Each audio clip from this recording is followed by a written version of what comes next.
The mystery surrounding Ricky Nelson has finally been answered, and it's not good. A ball of fire descended from the sky on New Year's Eve 1985, killing one of America's first real rock and roll icons. Ricky Nelson passed away at the age of 45. He was the young man who grew up in front of our eyes on television, who helped make rock and roll safe for middle America, and who battled his way back from obscurity with calm dignity. We've been told it was just another rock and roll disaster for decades. Drugs were whispered about by the tabloids. Pilot error and mechanical faults were mentioned in the official reports. The incident was tucked away as just another warning about the perils of celebrity excess. However, what if our understanding of Ricky Nelson's passing was incorrect? A contrasting picture of carelessness, corner-cutting, and an avoidable tragedy that was concealed to safeguard influential interests has been revealed by new evidence. The reality, whatever has at last been revealed, alters more than simply how we perceive Ricky Nelson's death.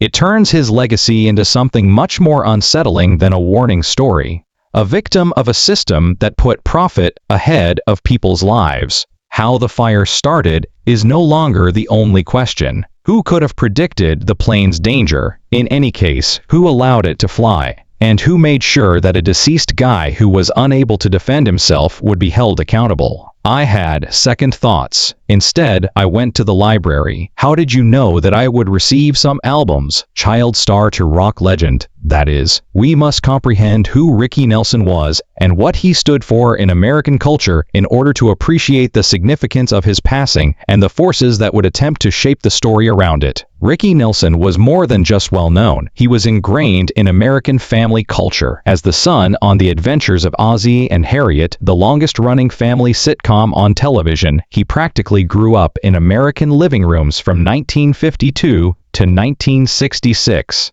Millions of people watched dramatized depictions of the real-life Nelson family's lives week after week, fostering an unprecedented level of closeness between the Nelsons and the American people. The Nelson family was more than a television program. Dr. Margaret Chen, a pop culture historian, says it was America's romanticized self. Healthy, prosperous, trouble-free suburbia living. Ricky was at the heart of this idealized portrayal of American family life that Ozzie and Harriet Nelson created. The Boy Next Door is an all-American. The subsequent events were all the more revolutionary because of this meticulously constructed image. Ricky, then 16 years old, requested to perform a Fats Domino song on the show in 1957 in an attempt to win over a girlfriend. His rendition of I'm Walking sparked one of the most unexpected second acts in entertainment history and produced thousands of admirer messages. The youngster from the wholesome comedy turned into a real rock and roll sensation. Music historian Alan Parker points out that Ricky Nelson was a key player in early rock and roll, despite being frequently ignored in the story that is dominated by Elvis Presley. In many respects, Nelson played a bigger role in popularizing rock in American homes. Parents were frightened by Elvis. Every week, Ricky was already in their living rooms. He opened out rock and roll to the white middle class in America. Nelson had 30 top 40 hits between 1957 and 1962, more than any other musician save Pat Boone and Elvis. His soft vocals and subtle delivery were on display in songs like Traveling Man, Hello Mary Lou, Lonesome Town, and Poor Little Fool. He put up one of the best early rock and roll ensembles behind the scenes with renowned guitarist James Burton, who would go on to play with Elvis.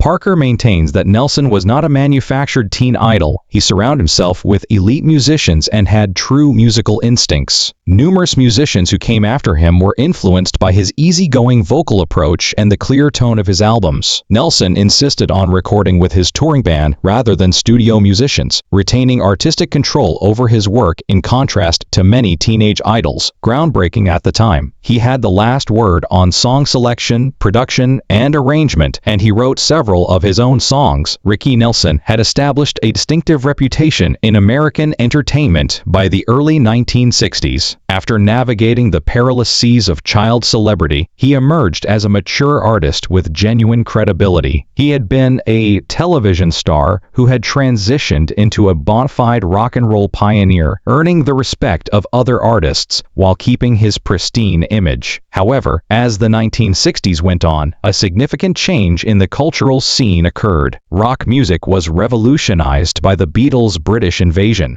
The soft pop and rockabilly sounds that had characterized Nelson's early breakthrough appeared to be fading in popularity. His chart achievements had mostly slowed down by 1964, and Nelson was having a hard time figuring out where he fit into the quickly changing music landscape. As the innocent Ozzy and Harriet days faded into the past, Ricky Nelson, who now goes by Rick, had to overcome the obstacle that so many young celebrities fail to overcome: reinvention. In contrast to others, he would eventually be successful, however, not before enduring years of adversity and bravely defending artistic integrity, which would characterize the second act of his extraordinary career. No, I didn't. It was written by a man from Australia. In Australia? Yes. Oh, really? Oh, I see. The Descent and the Return Flight. For Rick Nelson, the late 1960s were a cruel time. Nelson's smooth voice and clean-cut persona seemed wildly out of step with the times as protest songs, hard rock, and psychedelic music dominated the airwaves. Attendance at concerts declined. Sales fell off all records. He started to be viewed by the music industry as a throwback performer from a more innocent time that America had abandoned. According to music journalist Sarah Thompson, it was a typical example of an artist being constrained by their own popularity. Audiences and the industry were unable to distinguish Rick Nelson from the teenage idol Ricky Nelson. Because they were so devoted to his past self, they were unable to perceive him as a changing artist. The low point was when Nelson tried to play some of his more recent, more modern songs during a rock and roll revival event at Madison Square Garden in 1971. The crowd jeered and demanded his old songs. Nelson walked off the stage, humiliated yet unflinching. According to Thompson, that occurrence at Madison Square Garden was crucial. It might have shattered him to pieces. Rather, it served as the inspiration for what is regarded as his best song. Through Garden Party, a deceptively cheerful country rock tune with a strong message about artistic integrity, Nelson channeled the shame. You must please yourself since you cannot please everyone. The song, which was released in 1972, peaked at number 6 on the Billboard charts.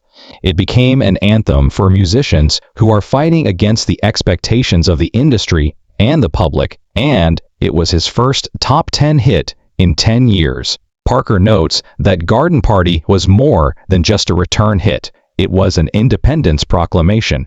Instead of merely rehashing his past, Nelson was claiming his right to develop as an artist and to follow his own artistic inclinations. There was a notable musical progression at the same time as this artistic renaissance. Nelson established the Stone Canyon Band, adopting a country rock sound that put him in the vanguard of one of the most significant musical movements of the 1970s. In addition to his earlier work's enormous economic success, albums like Garden Party and Windfall received critical recognition. The California country rock sound that later flourished with the Eagles and others was pioneered by Nelson and the Stone Canyon Band, says Parker. Before the phrase was coined, they were performing Americana, which was a genuine rather than gimmicky blending of rock and traditional country components. Even while the general public at the time didn't fully comprehend what Nelson was doing, musicians understood and respected it. Nelson maintained a steady touring schedule throughout the 1970s, cultivating a devoted fan base that valued his new musical direction. Even though he was no longer packing stadiums, he was still creating the music he felt passionate about and was becoming known as a more serious performer than a previous teenage idol. According to Thompson, Nelson's trip has a really praiseworthy quality. He might have traded just on his hits from the late 1950s and early 1960s and gone on nostalgia tours for decades. Rather, he took the more difficult route, developing as an artist and pursuing his passion despite the financial consequences. That requires a great deal of conviction and bravery. Nelson was in a comfortable groove by the early 1980s.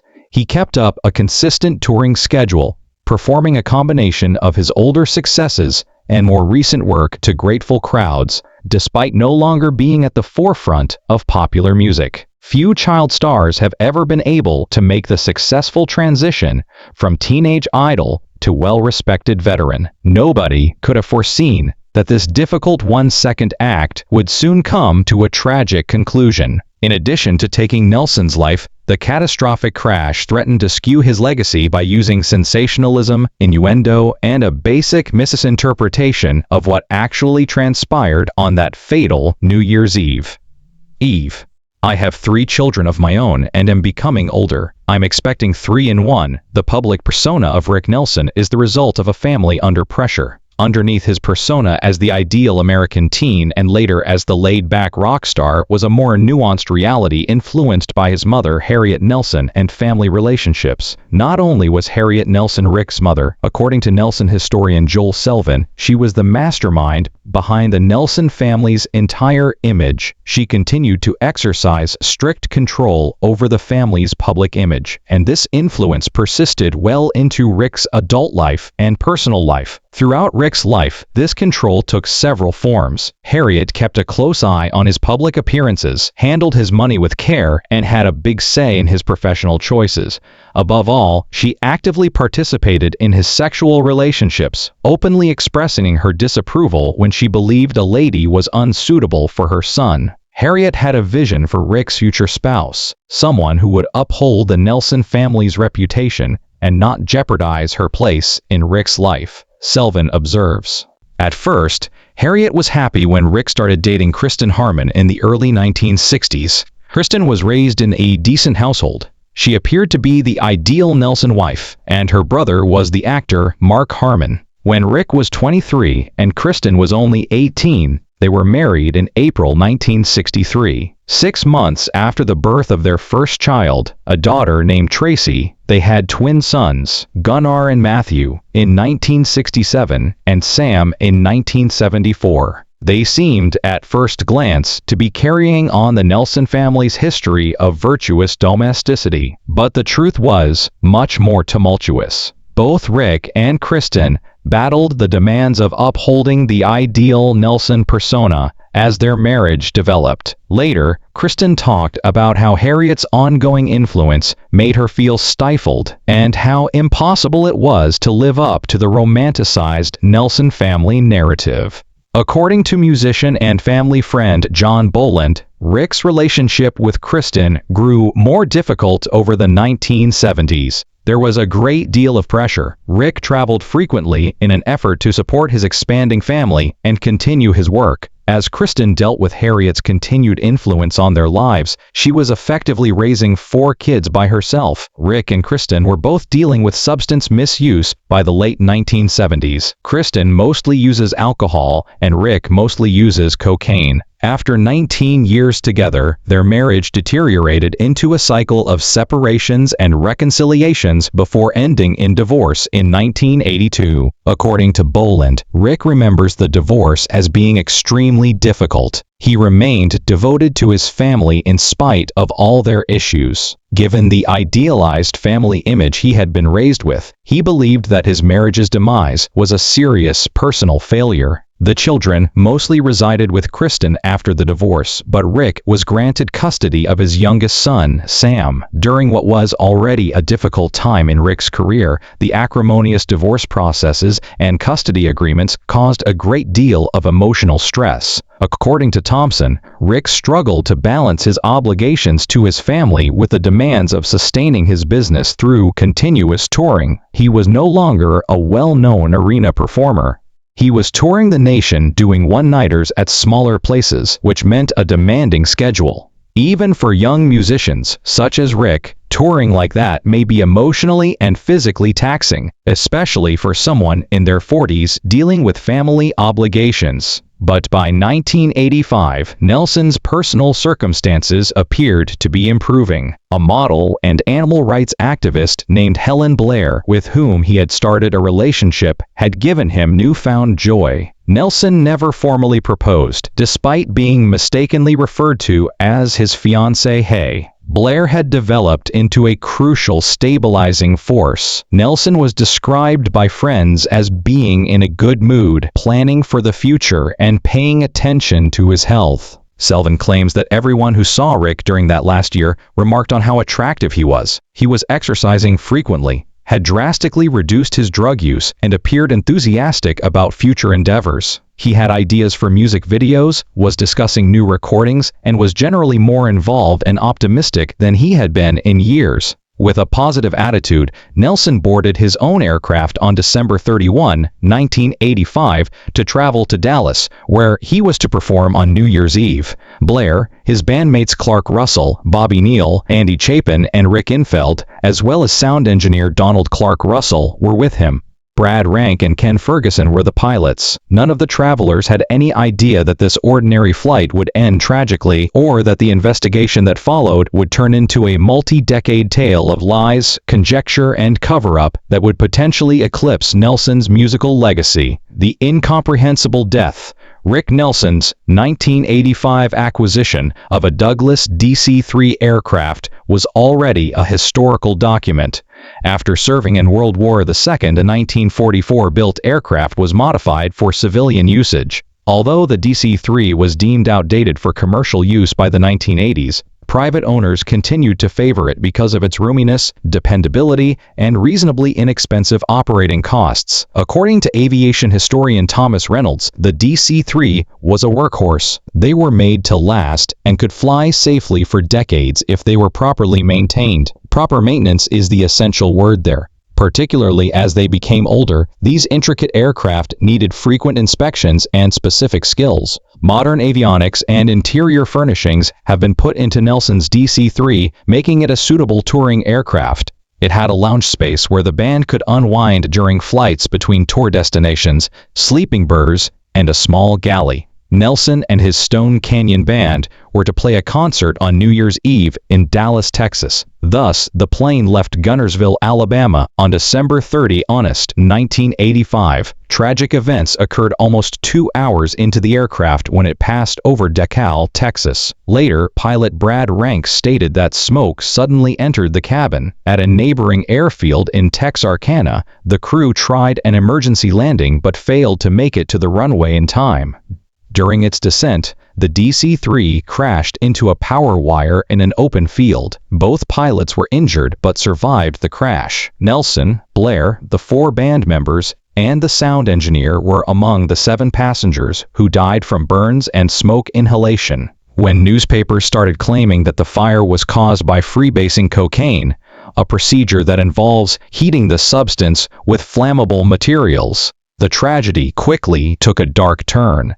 These sensationalistic reports, which were based entirely on unnamed sources and lacked supporting data, swiftly proliferated in the mainstream media and established a narrative that endures to this day. According to Dr. Jerry Francisco, the medical examiner who conducted Nelson's autopsy, the freebasing accusations were wholly untrue. The plane had almost no signs of drug paraphernalia. According to the toxicology findings, Nelson's system contained extremely small amounts of cocaine metabolites, which is consistent with very little use in the days prior to the journey rather than active use while in flight. Nelson's reputation was irreparably harmed by these tabloid allegations, which also made his family's loss much more agonizing. Not only was the actual cause of the crash obscured by the false narrative of drug-induced self-destruction, but Nelson's incredible 3-decade musical legacy was also eclipsed. According to the National Transportation Safety Board's NTSB assessment, the cabin's failing gas heater was the most likely cause of the fire. Despite serious contradictions and unresolved issues regarding the aircraft's mechanical state, this explanation was accepted at the time. According to aviation lawyer Margaret Donovan, who has studied the matter in great detail, the NTSB probe was exceptionally brief. In addition to failing to carefully review the aircraft's maintenance history and accepting the pilot's testimony without enough supporting evidence, they also came to conclusions that did not adequately take witness accounts of the type and extent of the fire into consideration. For many years, despite suspicions among those closest to Nelson, the official explanation, a broken heater that caused an unintentional fire, remained uncontested in official circles. However, fresh information has surfaced in recent years that presents the tragedy in a very different light, one that casts blame on systemic negligence that has been concealed for decades and absolves Nelson. Reynolds claims that neither bad luck nor user error caused what occurred to Rick Nelson and the other passengers on that plane. It was the consequence of taking shortcuts, disregarding warnings, and eventually the mechanisms that were meant to guarantee aviation safety failing. When the facts came to light, it would be considerably more unsettling than even the most ardent critics had anticipated. Music, the deception was revealed. Unexpectedly, a normal digitalization of NTSB archives made previously inaccessible data available to a new generation of independent investigators, leading to the breakthrough in comprehending what actually happened to Rick Nelson's jet. In 2018, while examining past crash data, aviation forensic specialist Dr. Elizabeth Chen discovered inconsistencies in the Nelson case file that had never been sufficiently addressed during the initial investigation. According to Chen, the discrepancies between the official report and the raw investigative data were what immediately caught my attention. Their own data contradicted the NTSB's conclusion that the fire started due to a heater system malfunction in the aircraft in a number of significant ways. After Chen was re-examined, it was discovered that the heating system of the DC-3 had been altered in a manner that was against FAA regulations. Critical safety features had been circumvented by altering the original system, which created circumstances that almost certain a fire would ultimately break out. According to Reynolds, who reviewed Chen's findings, the changes were significant and obviously harmful. Fuel lines had been rerouted without adequate insulation or protection, safety valves had been removed, and the entire system had been jury-rigged in ways that any competent technician would have recognized as dangerous right away. The fact that these hazardous changes had been identified during earlier inspections but had never been appropriately corrected was the most unsettling. Pilots and mechanics had repeatedly voiced worries about the heating system in the months before the crash. According to maintenance logs that were briefly reviewed during the initial investigation, Chen discloses that a mechanic's handwritten letter, dated only 3 weeks before to the collision, expressly alerts the driver of possible fire threats in the cabin heating system. The term accident waiting to happen is highlighted twice, and it is suggested that the system be thoroughly redesigned prior to any more flights. It appears that these warnings were disregarded, and the aircraft flew on without the required fixes. In an effort to save time and money, former workers of the maintenance company that maintained the aircraft have recently come forward to describe a culture in which taking shortcuts was commonplace and safety concerns were frequently disregarded. According to a former technician who worked on Nelson's DC-3 and asked to remain anonymous because of continuing legal worries, "We were always under pressure to get planes back in service as quickly as possible. When we brought up safety concerns, we were either encouraged not to worry about them or that they would be fixed shortly. It was a very if it's still flying, it's fine mentality." The interior of the cabin had materials that were not authorized, which increased the risk even more. The DC-3 was refitted with paneling and synthetic textiles that did not adhere to aviation fire safety regulations. Compared to regulated materials, these materials burned faster and released more harmful smoke when the inevitable fire broke out. According to Reynolds, the cabin was basically a death trap. The passengers had very little chance of surviving once the fire got to those non-compliant materials. The fire would have spread far more quickly than it should have in a well-equipped aircraft, and the smoke would have been very confusing. The most startling finding was perhaps Chen's discovery of internal communications, which implied that during the initial probe, investigators were under pressure to concentrate on possible drug use rather than mechanical malfunctions. Notes made by hand from in order to avoid maintenance questions and investigate intoxication aspects, the primary investigator included allusions to pressure from above. Chen believes that there seems to have been a deliberate attempt to place the responsibility on the victims. It was convenient to use the story of rock stars doing drugs. It reinforced preconceived notions and diverted focus from the structural flaws that led to the disaster.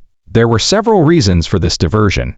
It safeguarded the FAA from criticism for its lack of proper monitoring, shielded the maintenance businesses from accountability, and offered a straightforward dramatic story that the public could readily buy into the media. According to Donovan, the truth is far more unsettling than the fantasy that people have been believing for decades. The deaths of Rick Nelson and 6 other people were not the result of carelessness or poor luck. They perished as a result of the willful concealment of the actions of those who were supposed to protect them. I am aware that he betrayed it by negligence, and that he created it in 1938 or 9 or whatever. These disclosures have been devastating and vindicating for the Nelson family. After decades of witnessing their father's passing be misreported and his reputation damaged by baseless rumors, Rick's children now have proof of the truth. However, this fact is not very consoling. In a recent interview, Matthew Nelson said, "It has been devastating in a whole new way to learn that Dad's death was completely preventable. Over the years, there has been a narrative that somehow links the accident to Dad's personal decisions or the rock and roll lifestyle. We now know it had absolutely nothing to do with him. It was blatant carelessness." For years, the Nelson family has been demanding that individuals in charge of the aircraft's condition acknowledge the truth and take responsibility. The passage of time has complicated their attempts. Numerous people who worked on the aircraft's upkeep have passed away, and the corporations in charge have either changed ownership or collapsed completely. According to aviation lawyer Donovan, the statute of limitations for civil responsibility has long since passed. At this stage, monetary remuneration is not the goal of the Nelsons' quest. It's about correcting historical records and making sure that erroneous accounts of Rick Nelson's passing don't define his legacy. Beyond merely being inaccurate in terms of history, the misleading tales had actual repercussions. They influenced Nelson's legacy by frequently reducing his groundbreaking music from a 3-decade career to a warning about the perils of celebrity excess. Music historian Parker is adamant that Rick Nelson should be honored for both his musical contributions and his tenacity as an artist. When it would have been simpler to rely only on nostalgia, he upheld his artistic integrity, helped define early rock and roll, and pioneered country rock in the late 1960s. The dramatic media coverage of his passing and the subsequent unfounded rumors overshadowed that legacy. The crash's actual cause was revealed, which also brings to light more general concerns about aviation safety, especially for traveling musicians who frequently depend on privately owned or chartered planes to keep up their demanding schedules. Parker points to the plane crashes that also killed Buddy Holly, Otis Redding, Leonard Skinner members Aaliyah, and many others, saying that the Nelson crash is part of a tragic pattern in music history. Due to the pressures of touring and their dependence on others to maintain transportation safety, musicians are particularly susceptible to these threats. The proof of how completely the truth was obfuscated is what makes Nelson's case so unsettling. From the first media coverage that carelessly disseminated unsupported drug rumors to the poor investigation that missed glaring safety violations to the seeming attempt to shift the responsibility away from structural flaws, there has been a complete failure to serve justice in this instance.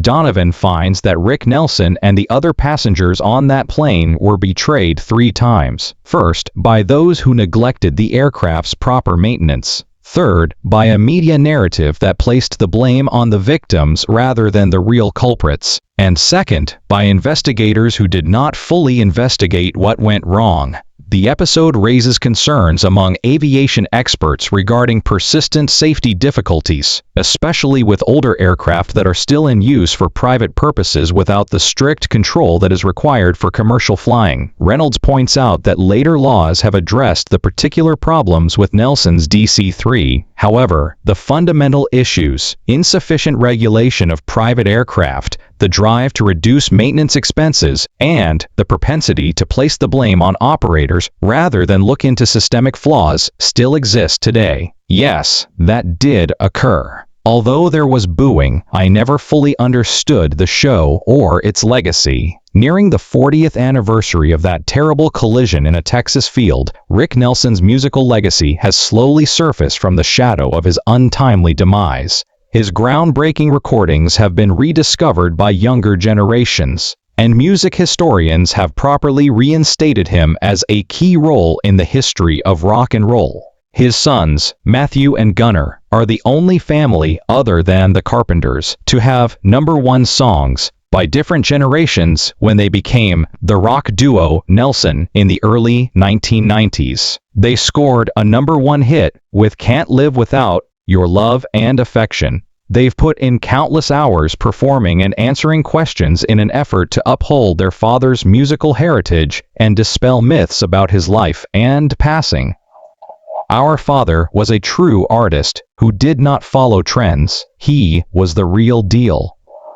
Matthew Nelson has said, "The circumstances of his death don't define him.